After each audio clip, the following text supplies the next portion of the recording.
Well, there was a special escort today for hundreds of other remains left inside Cantrell Funeral Home.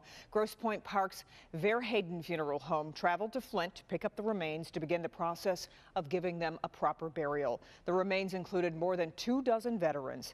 Sean Lay is live tonight with the emotional scene. And Kimberly, those 297 remains that were basically forgotten about over at Cantrell Funeral Home, back here now at Verheyden Funeral Home, their next stop, their final resting place. Watching today's work, absolutely incredible to see.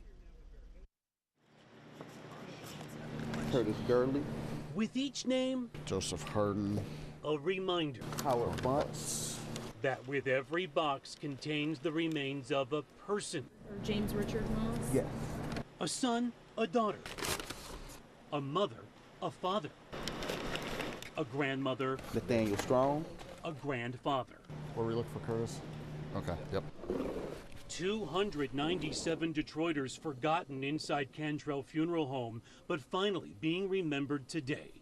And that's what we're looking for today, is to give them a final resting place. Cremains kept safe here in this storage area in Flint after the state shut Cantrell down last April when the remains were found inside.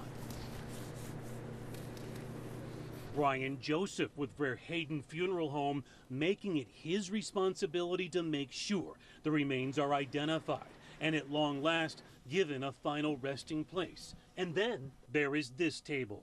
This is 26 sets of cremated remains that have been identified as veterans.